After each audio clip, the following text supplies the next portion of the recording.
Shalom.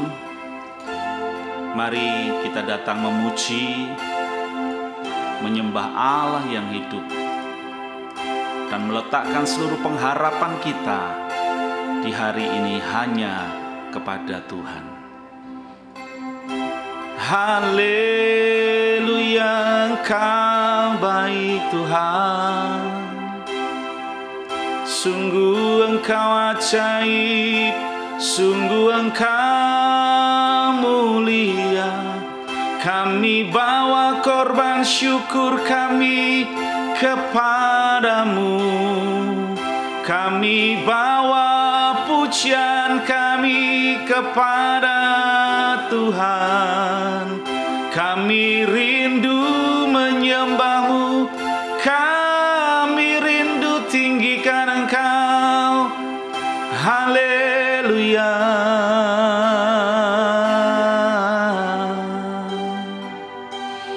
Bless the Lord, oh my soul, oh my soul. Worship His holy name. Sing like never before. Oh my soul, I worship your holy name. Bless the Lord, oh my soul, oh my soul. Worship His holy name. Sing like never before.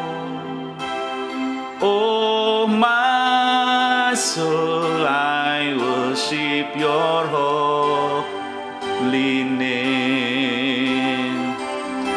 Bless the Lord, oh my soul, oh my soul. Worship His holy name. Sing like never before. Oh my soul, I worship your holy name. Ku tinggikan Engkau Tuhan, melebihi segalanya, lebih dalam ku menyembah dalam roh dan kebenaran. Ku tinggikan Engkau Tuhan, melebihi segalanya, lebih dalam ku menyembah dalam roh dan kebenaran. Ku tinggikan Engkau Tuhan, melebihi segalanya, lebih dalam ku menyembah dalam roh dan kebenaran selamanya.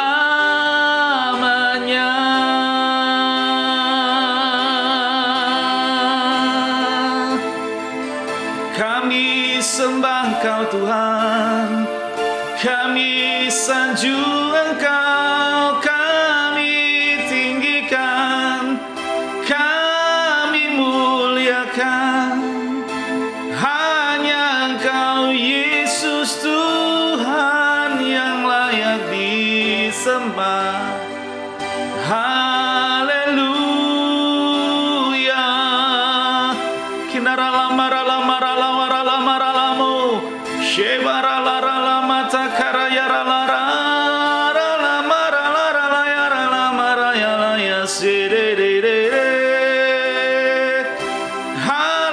Haleluya, mulia dan perkasa, ku tinggikan Engkau Tuhan, melebihi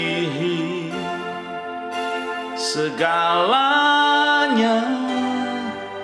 lebih dalam ku menyembah dalam roh dan kebenaran, ku tinggikan Engkau Tuhan, melebihi segalanya, lebih dalam ku menyembah dalam roh dan kebenaran selamanya.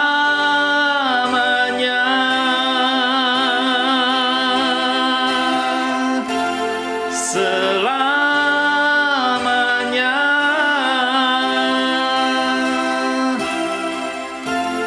Selamanya.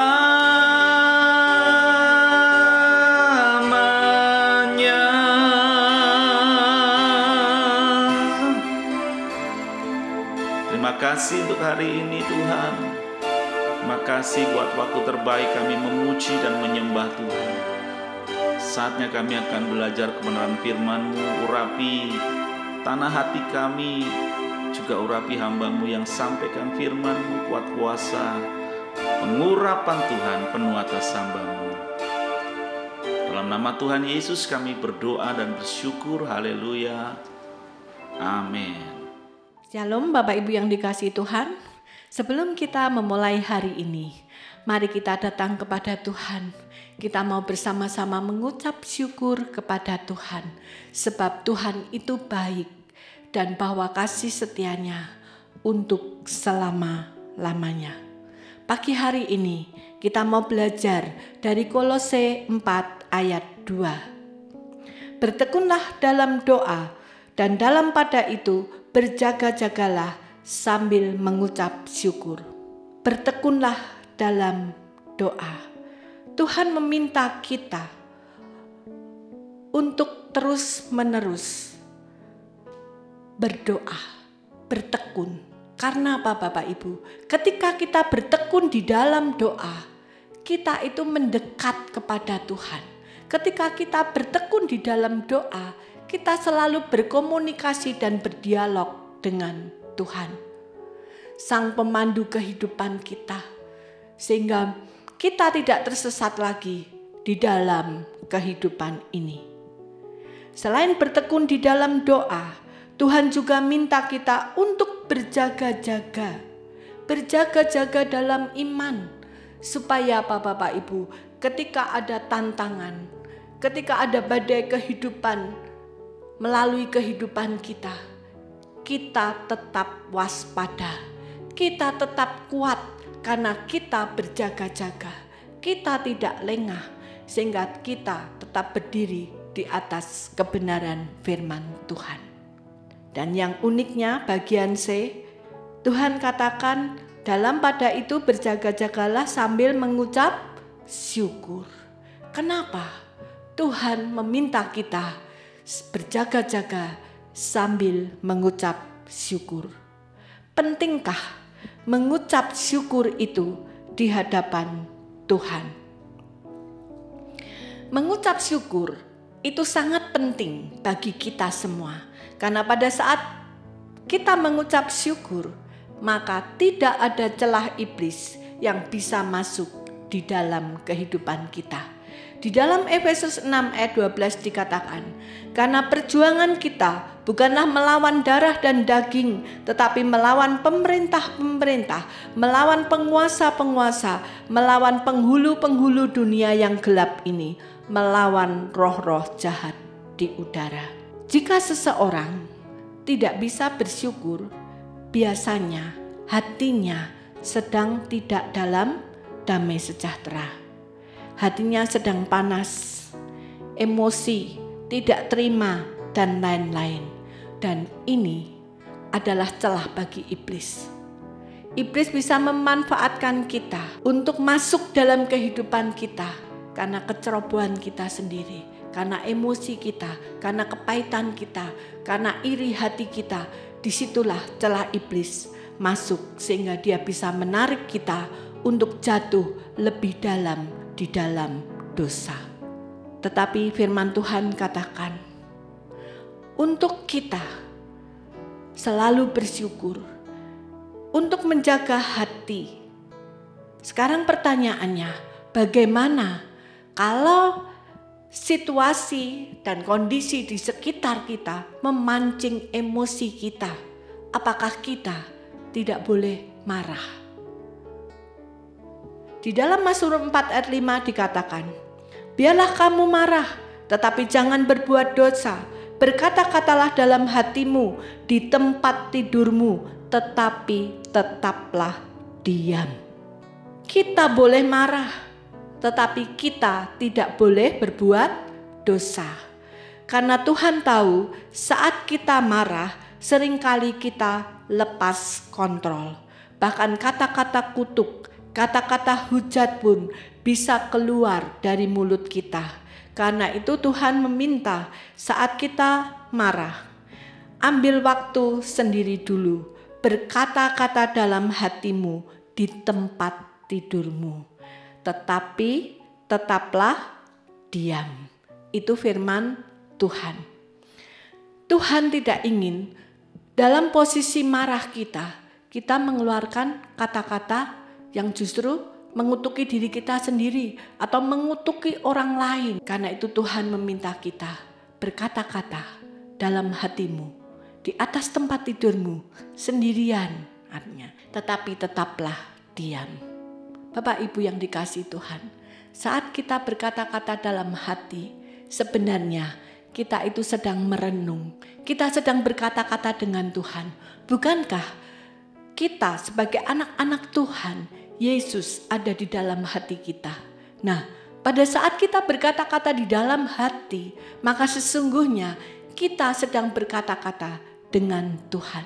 Dan saya percaya ketika seseorang emosi, kemudian dia mengambil sikap, berdiam diri, berkata-kata dalam hati, terlebih dia berkata-kata dalam Tuhan, berkata-kata kepada Tuhan, maka pada saat itulah akan ada ketenangan, ada kedamaian di dalam hatinya. Dan pada saat hati kita sudah memiliki ketenangan dan kedamaian, keluarlah dari kamar dan selesaikan masalahmu. Kita tidak bisa membiarkan masalah kita berlarut-larut. Lebih cepat diselesaikan, lebih baik. Di dalam Efesus 4 ayat 26 dikatakan, apabila kamu menjadi marah, janganlah kamu berbuat dosa. Janganlah matahari terbenam sebelum padam amarahmu. Dan janganlah beri kesempatan kepada iblis. Ayat 27-nya. Bapak Ibu yang dikasihi Tuhan, sekalipun Tuhan meminta kita untuk cepat menyelesaikan masalah, tetapi kita juga perlu bagaimana cara menyelesaikan masalah. Kita harus menyelesaikan dengan hati yang tenang. Sebab ketika kita memiliki ketenangan, maka kata-kata yang keluar dari mulut kita itu jauh berbeda dengan saat hati kita masih panas, hati kita penuh dengan emosi. Kita harus segera menyelesaikan masalah yang kita hadapi dan jangan ditunda-tunda dan jangan biarkan iblis masuk di dalamnya karena penundaan kita. Seringkali orang berpikir, udahlah, biarlah semuanya berlalu tanpa kita berusaha menyelesaikan masalah. Tetapi tanpa sadar, kepahitan, kebencian, itu masih tersimpan di dalam hati. Luka-luka batin itu belum disembuhkan ketika kita belum menyelesaikan masalah. Tetapi ketika kita menyelesaikan masalah dan kita menyelesaikannya dengan doa, kita menyelesaikannya bersama dengan Tuhan, saya percaya hadirat Tuhan akan turun menyertai, memberkati, sehingga masalah kita boleh clear, masalah kita boleh selesai, dan kita satu sama lain bisa berhubungan baik lagi. Kita satu sama lain kalau ketemu bisa saling menyapa lagi. Bapak Ibu yang dikasihi Tuhan, seringkali tanpa sadar atau seringkali kita tidak tahu bahwa ganjalan kita dengan seseorang itu akan memberi dampak hubungan kita dengan Tuhan. Di dalam Matius 5 ayat 24 dikatakan, tinggalkanlah persembahanmu di depan mezbah itu dan pergilah berdamai dulu dengan saudaramu, lalu kembali untuk mempersembahkan persembahan itu. Firman Tuhan berkata, ketika seseorang sedang hendak mempersembahkan korban kepada Tuhan, tetapi tiba-tiba ingat akan seorang saudaranya yang memiliki ganjalan dengan dia, Tuhan katakan, tinggalkanlah persembahanmu di depan mezbahmu itu dan pergilah berdamai dengan saudaramu, dan setelah kita selesai berdamai, lalu kembalilah untuk mempersembahkan persembahan itu. Artinya, saat kita mempersembahkan korban kepada Tuhan melalui pujian, doa, dan penyembahan kita, Tuhan mau kita melakukan dengan hati yang bersih, tanpa ganjalan, tanpa kemarahan, tanpa kepahitan dengan seseorang, sehingga hadirat Tuhan bisa benar-benar datang dan melawat kita. Di dalam Mazmur 5 ayat 4 dikatakan, sebab engkau bukanlah Allah yang berkenan kepada kefasikan, orang jahat takkan menumpang padamu. Ayat ini menjelaskan bahwa Tuhan merindukan ada pemberesan di dalam hati kita. Karena Tuhan katakan bahwa Dia bukan tempat orang-orang fasik, orang-orang jahat. Bapak Ibu yang dikasihi Tuhan, jangan salah arti. Jangan berkata bahwa orang jahat atau orang fasik tidak boleh datang kepada Tuhan. Tidak, bukan itu artinya. Tetapi ketika kita merasa ada dosa, ada kejahatan, ada kefasikan dalam diri kita, bereskan terlebih dahulu kepada Tuhan. Minta ampun kepada Tuhan. Dan jika itu dengan seseorang, bereskan dulu dengan orang itu. Berdamailah dengan orang itu, sehingga kita datang kembali ke mezbah Tuhan dengan hati yang bersih. Bukan karena gagah kuat kita, tapi karena pengampunan daripada Tuhan. Di dalam Mazmur 24 ayat 3 dikatakan, siapakah yang boleh naik ke atas gunung Tuhan? Siapakah yang boleh berdiri di tempatnya yang kudus? Orang yang bersih tangannya dan murni hatinya. Bapak Ibu yang dikasihi Tuhan, mari kita belajar. Sebelum kita menghampiri hadirat Tuhan, kita mau bereskan dulu kehidupan kita dengan cara meminta ampun kepada Tuhan, membereskan dengan orang-orang di sekitar kita, sehingga kita boleh menghampiri Tuhan dengan tangan yang bersih dan dengan hati yang murni. Yang kedua, mengucap syukur itu adalah teladan yang Yesus berikan selama Yesus hidup di muka bumi ini. Sebelum melakukan segala sesuatu, Yesus selalu mengawali dengan ucapan syukur. Contoh, waktu Yesus hendak membangkitkan Lazarus di Yohanes 11 ayat 41, maka mereka mengangkat batu itu. Lalu Yesus menengadah ke atas dan berkata, Bapa, aku mengucap syukur kepadamu karena Engkau telah mendengarkan aku. Tuhan memulai pekerjaannya dengan mengucap syukur terlebih dahulu kepada Allah. Dia menengadahkan kepalanya, artinya dia menghampiri Bapanya yang di surga, dan dia memulai dengan ucapan syukur. Demikian juga pada saat Tuhan Yesus memberi makan 5.000 orang laki-laki, belum termasuk perempuan dan anak-anak, hanya dengan 5 ketul roti dan 2 ekor ikan.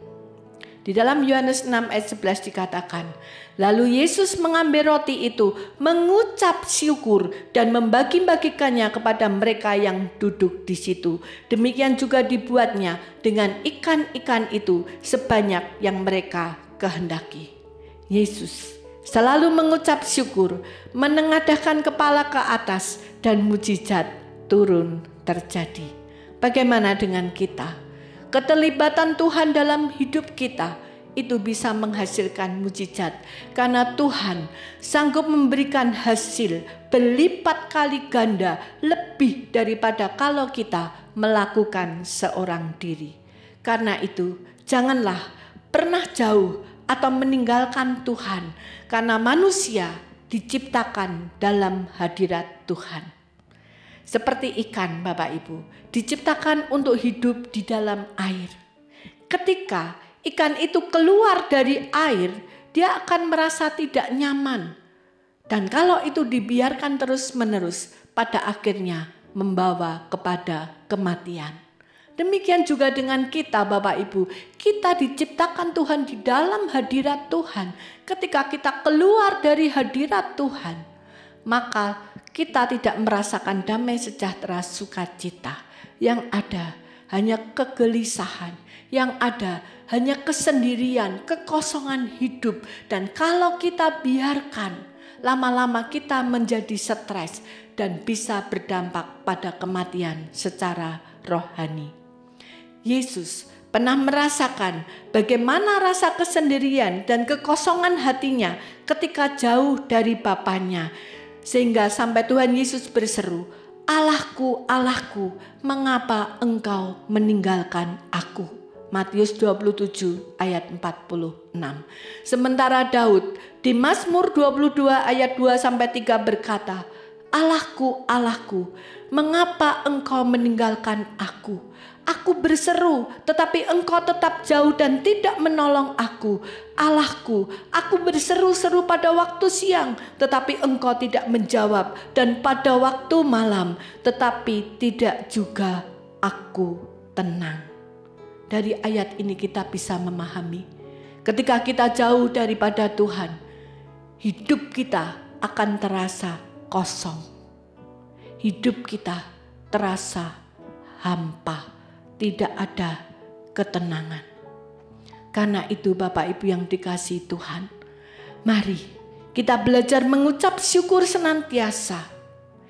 Menengadahkan kepala ke atas, artinya melibatkan Tuhan dalam hidup kita. Sebab Tuhan sanggup berkarya dan membuat mujizat dalam hidupmu. Mari kita bersama-sama berdoa. Bapa yang kami sembah di dalam Yesus Kristus, pagi hari ini kami menghampiri tahta-Mu yang kudus. Kami memahami Tuhan, ketika kami mengucap syukur kepadamu, pada saat itulah kami ada bersama-Mu. Kami menutup celah-celah dalam hidup kami, sehingga iblis tidak bisa bekerja di dalam kehidupan kami. Tolong kami Tuhan, untuk kami senantiasa mengucap syukur dalam segala sesuatu.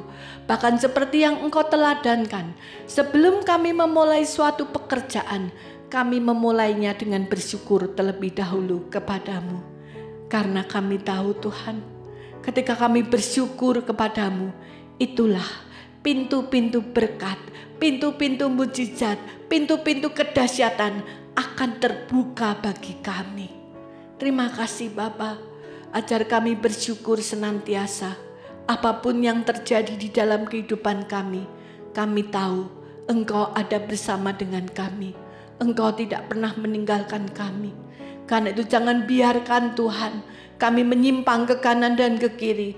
Kami menjauh daripadamu. Tetapi mari arah Roh Kudus ingatkan kami senantiasa. Sentuh hati kami agar kami terus melekat kepadamu, mempercayaimu dan mengucap syukur kepadamu. Terima kasih Bapa, berkati setiap anak-anak-Mu yang mendengar firman-Mu pada pagi hari ini. Dan dengan kuasa ucapan syukur, mereka mengalami terobosan-terobosan di dalam kehidupannya. Terima kasih Bapa, di dalam nama Tuhan Yesus kami berdoa dan mengucap syukur. Haleluya. Amin.